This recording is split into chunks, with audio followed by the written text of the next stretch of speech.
हाँ, तो प्यारे दोस्तों देख सकते हैं आप लोग यहाँ पर कि जैसे मान लीजिए कि भाषा की सबसे छोटी इकाई ध्वनि, यहाँ पर हल्का चल रहा है, थोड़ा देख समझिएगा। ध्वनि या वर्ण, ध्वनि या वर्ण। अब कहा जाए जैसे फॉर एग्जाम्पल एक शब्द ले लिया जाए, यहाँ पर राम एक शब्द ले लिया जाए, तो देख सकते हैं कि ये पूरे शब्द में अगर वर्ण की बात की जाए, अब थोड़ा चलिए इससे ऊपर एक पॉइंट चलते हैं। यहाँ पर ध्वनि और वर्ण के बाद जो होता है, इससे बड़ा जो होता है उसको हम लोग बोलते हैं अक्षर। आप लोग जानते होंगे अक्षर होता है, इससे बड़ा क्या होता है? अक्षर होता है। जिसे कहा जाए आपको अक्षर हो गया।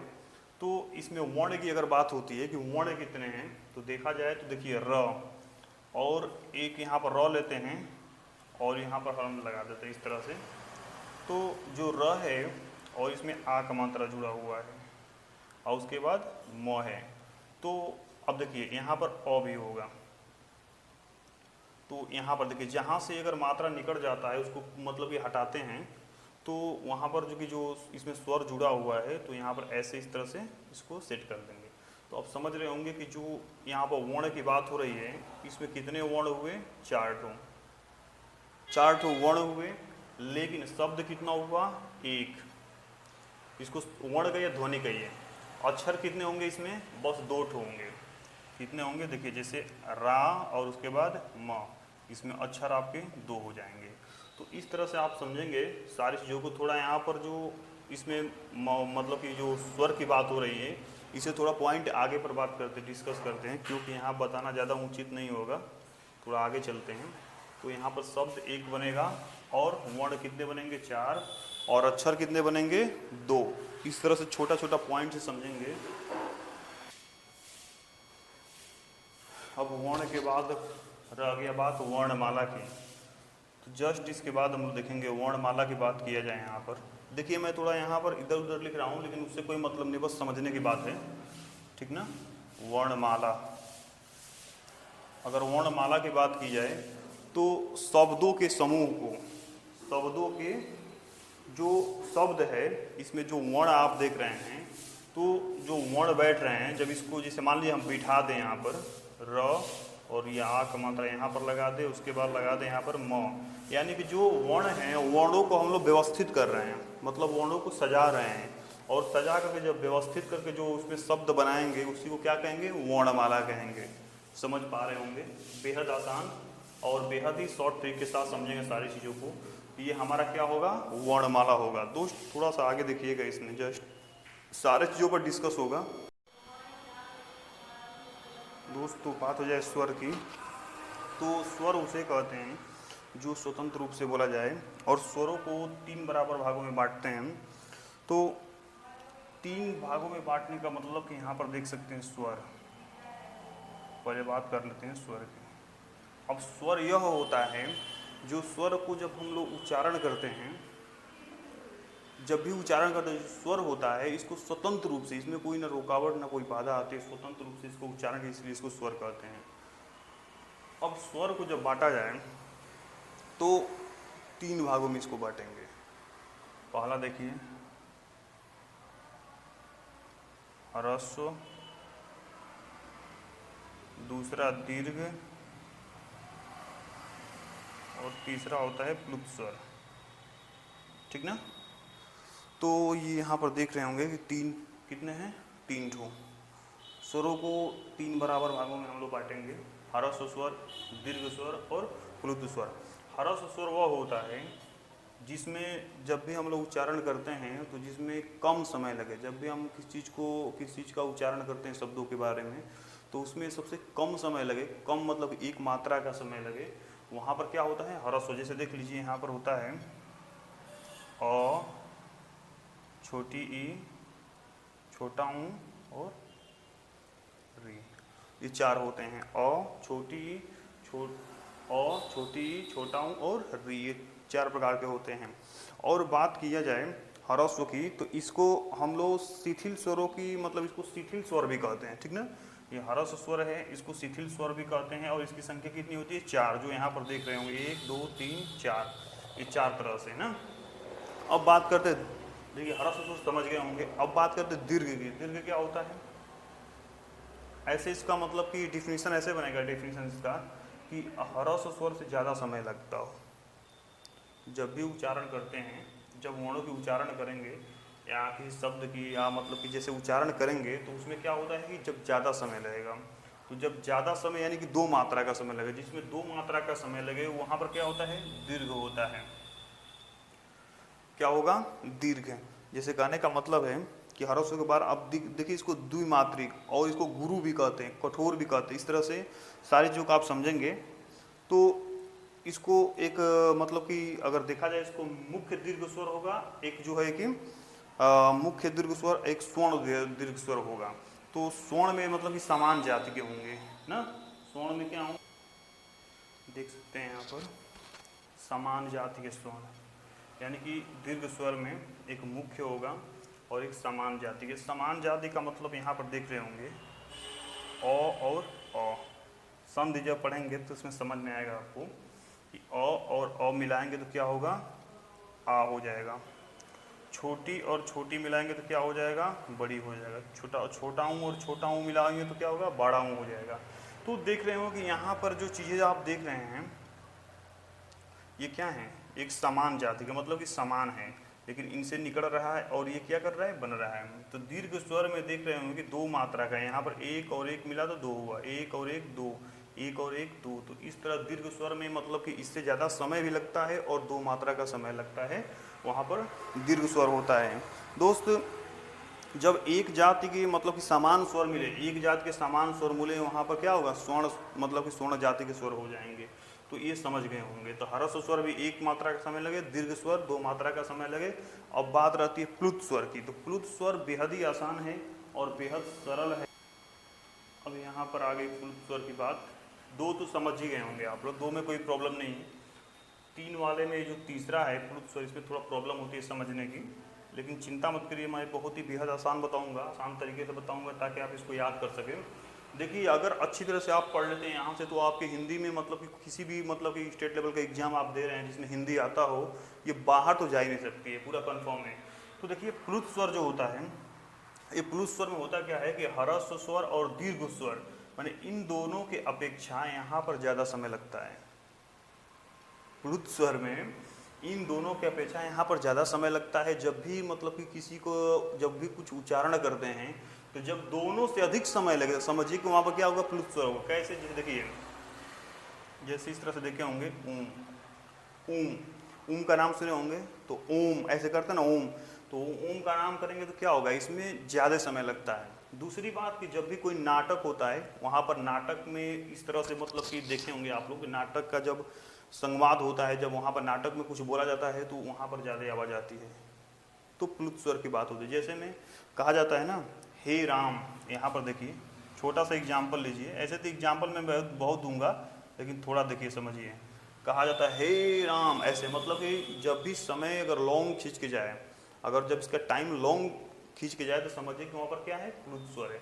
तो यहाँ से आपसे पूछ लिया जाएगा कि ह्रस्व स्वर, निम्नलिखित में से ह्रस्व स्वर कौन से है, निम्नलिखित में से दीर्घ स्वर कौन से है, और निम्नलिखित में से प्लुत स्वर कौन सा है। तो प्लुत स्वर तो आप समझ ही गए होंगे कि जब भी नाटक या संवाद या किसी को पुकारने में, सिंपल सी बात है, किसी को बुला रहे हैं, किसी छोटे लड़के को देखते हैं कैसे बुलाया जाता है, सुनो रे मेरे भाई, मेरे बाबू, ऐसे बुलाते हैं इस तरह से।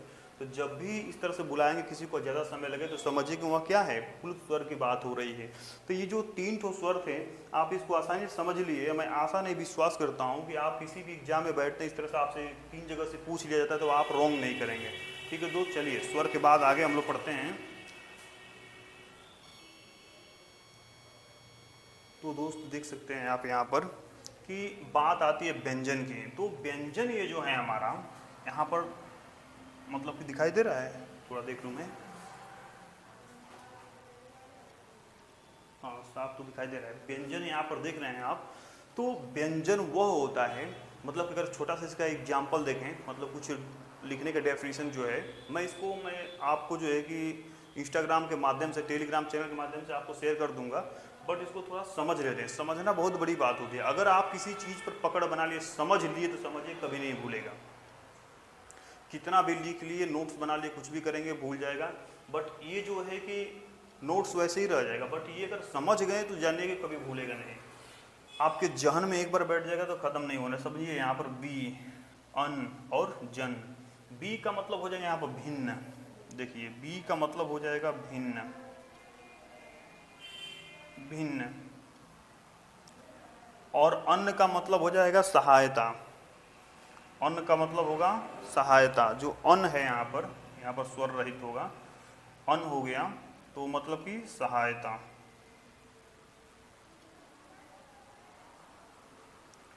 बी का मतलब भिन्न, अन्न का मतलब सहायता, और जन का मतलब यहाँ पर होगा समूह। जन का मतलब समझ रहे होंगे, जहाँ पर ज़्यादा लोग की समूह हो, ग्रुप हो, हाँ, ज़्यादा लोग इकट्ठा हो, तो जन हो जाएगा समूह। यानी भिन्न सहायता। गलत लिखा गया, चलिए सही लिख देता हूँ मैं, सहायता। ठीक, भिन्न, सहायता और समूह। आप समझ रहे होंगे कि व्यंजन उसे कहते हैं जो मतलब कि स्वर की सहायता से बोली जाए। इसको स्वतंत्र रूप से आप उच्चारण नहीं कर पाएंगे। जैसे फॉर एग्जाम्पल व्यंजन, अगर क की बात करें, क, तो जब हम लोग बोलते हैं, उच्चारण करते हैं क, तो उसमें क्या आता है, क कंठ से निकलता है। ये वो सारी चीज़ें मैं बताऊंगा आपको, कंठ, तालु, दंत, हाँ, ओष्ठ, मूर्धा, ये सारी चीज़ बताऊंगा। बट यहाँ पर समझिए क का जब उच्चारण करते हैं, जो उच्चारण जब करेंगे तो ये इसमें आता है अ। यानी कि आप समझ पा रहे होंगे कि क प्लस अ मिल के बराबर क होता है। यानी कि आप इसको सिंगल नहीं, सिंगल करेंगे तो गलत हो जाएगा। क प्लस अ मिलेगा तो क्या होगा, क मिलेगा, क बनेगा। तो इस तरह से आप समझ रहे होंगे कि बिना स्वर की सहायता से इसका उच्चारण करना इम्पॉसिबल है। ख बोलते हैं तो प्लस अ बराबर क्या होगा, ख होगा। अब समझ रहे होंगे आप कि जब भी मतलब कि जब व्यंजन का मतलब कि उच्चारण किया जाएगा तो इसमें क्या होगा, स्वर की सहायता ली जाएगी। तो क से लेकर के पूरा आगे तक जब उसका उच्चारण करेंगे तो उसमें स्वर आएगा। तो इसलिए व्यंजन का डेफिनेशन बनता है कि जिसे स्वर की सहायता से, जिसे स्वर की सहायता से उच्चारण की जाए, मतलब कि व्यंजन को स्वर की सहायता से उच्चारण किया जाता है, तो ये क्या होगा, आपका व्यंजन हो जाएगा। अब व्यंजन की कुछ पार्ट्स के बारे में बात कर लेते हैं। जैसे मान लीजिए कि अगर मूल व्यंजन जो होती है ये 33 मानी जाती है। यहाँ पर देखिए, मूल व्यंजनों की संख्या, मूल व्यंजनों की संख्या कितनी होती है, 33। मूल व्यंजनों की संख्या कितनी होती है, 33 मानी जाती है। लेकिन इसको हम लोग कुछ पार्ट्स में डिवाइड कर देते हैं, कुछ श्रेणियों में बांटते हैं। जो क्या होता है, अस्पर्श होता है, अस्पर्श व्यंजन, अंतस्थ व्यंजन और उष्म व्यंजन। ठीक ना, उच्छिप्त, सारी चीज़ बताऊंगा, बस थोड़ा सा केयर कीजिएगा, आप लोग थोड़ा सब्र कीजिएगा, इंतजार कीजिएगा, वेट कीजिएगा। हाँ, तो देखिए दोस्त, व्यंजन इतना समझ गए होंगे, थोड़ा आगे बढ़ा देते हैं आपको। पहला होगा अस्पर्श व्यंजन। क्या होगा,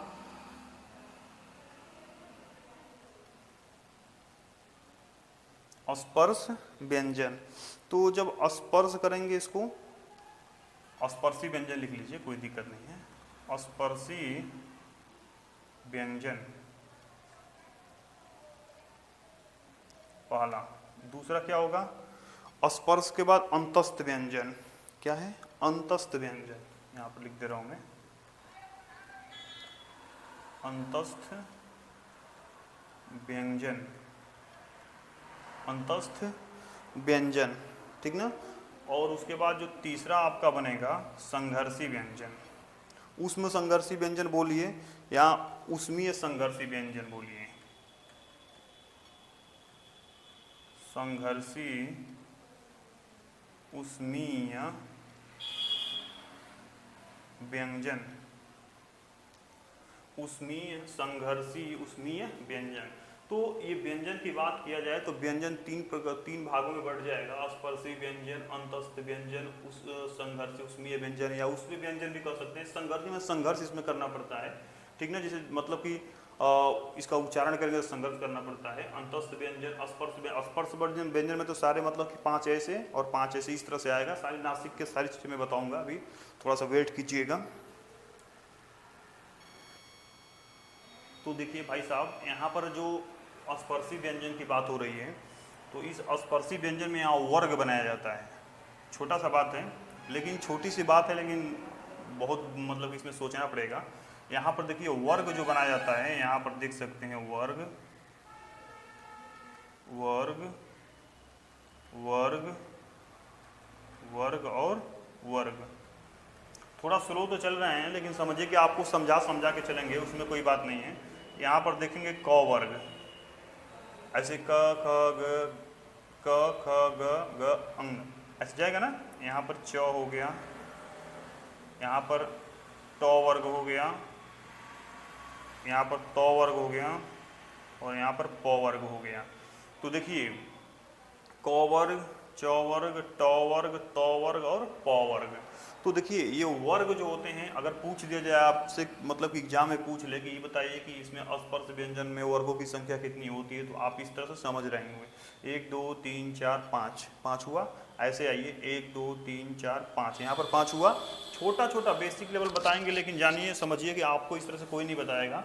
आप ध्यान से देखिए इसको, बस ध्यान से देखेंगे समझ जाएंगे सारी चीज़ों को। क वर्ग में क्या होता है, यहाँ पर क ख ग ग और अंग, इस तरह से होता है।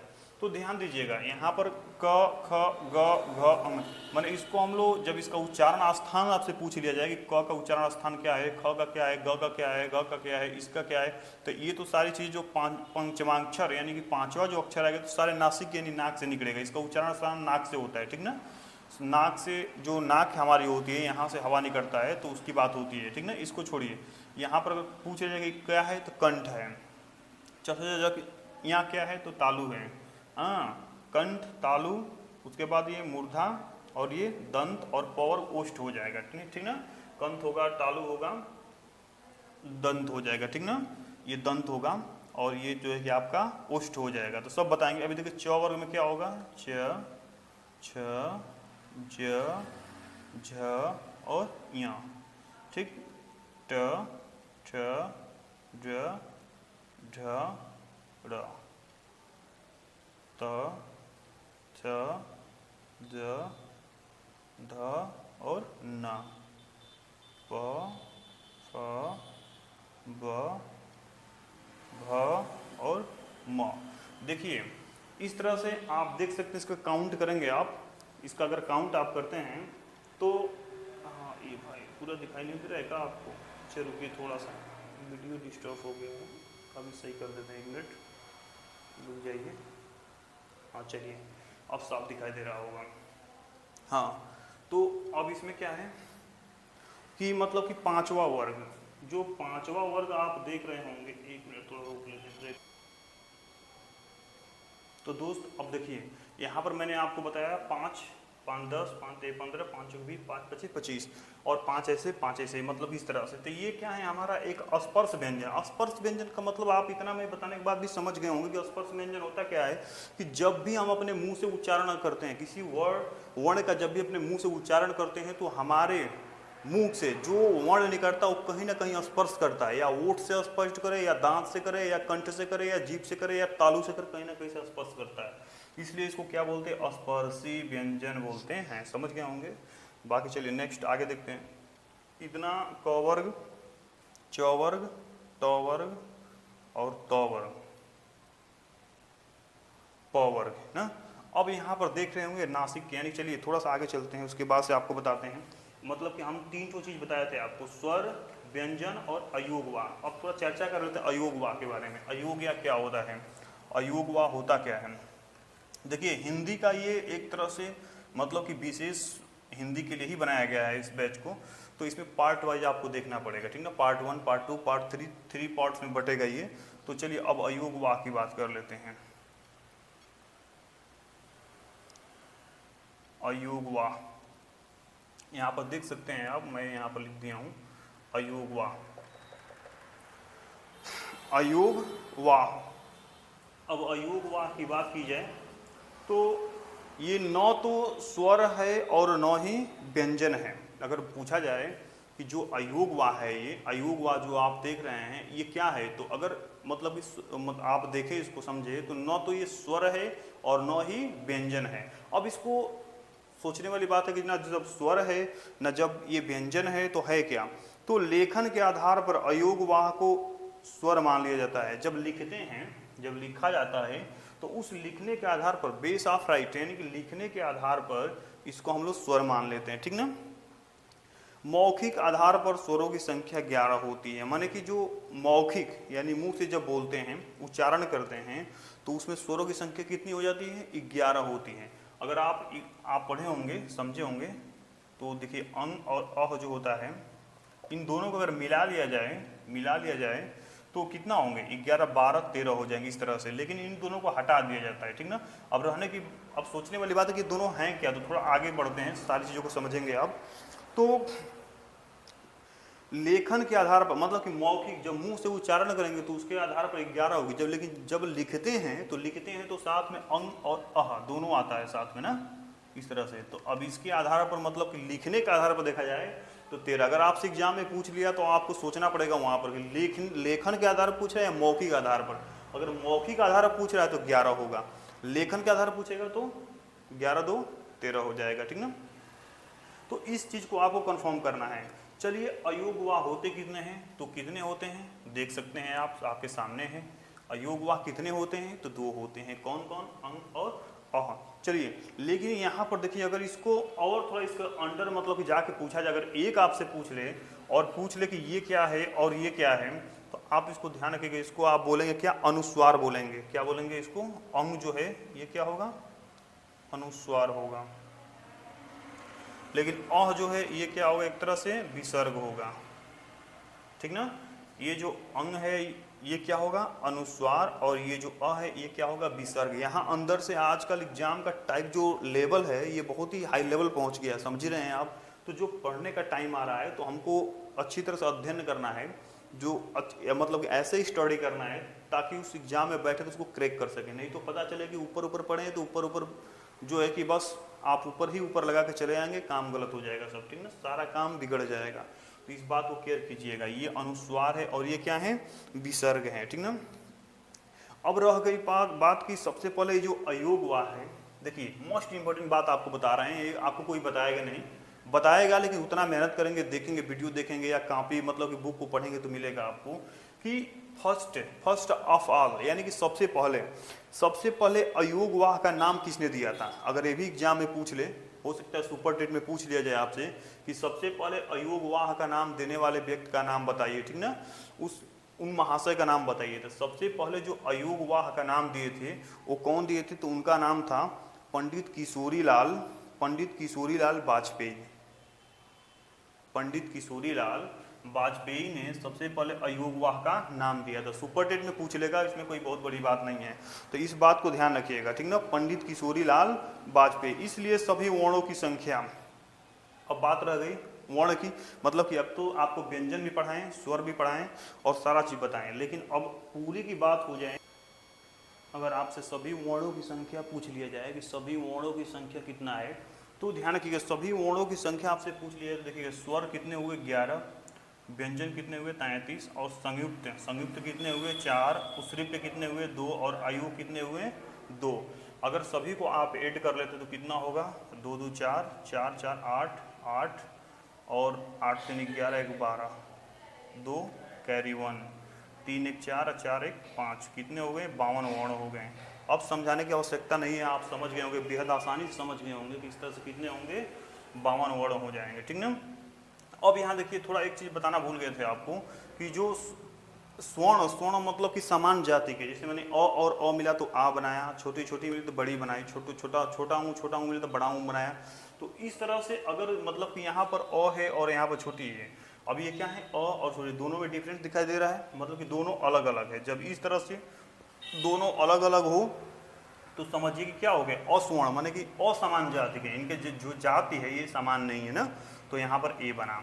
यहाँ पर भी देख सकते हैं असमान जाति के, तो ओ बना, ए बना, ओ बना। तो दोस्त इस तरह से आप समझ सकते हैं कि इसकी संख्या कितनी है, 4।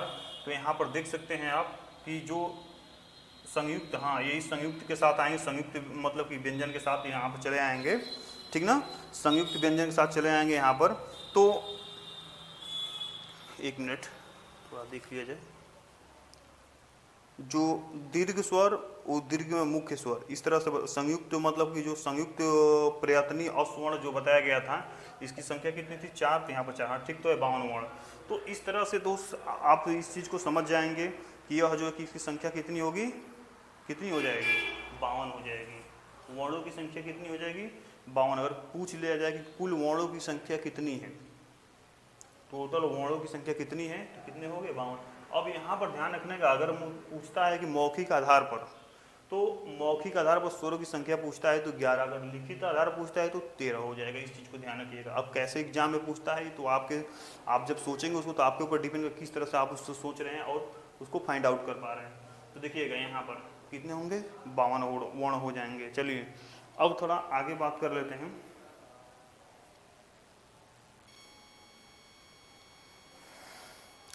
थैंक यू दोस्त, मैंने इतना आपको बताया और इतना बताने के बाद मैं वीडियो को थोड़ा लंबा नहीं करना चाहता हूँ, इसलिए जो प्रोसेस है यहीं पर रोकना चाहता हूँ, इसको ट्रैक करना चाहता हूँ।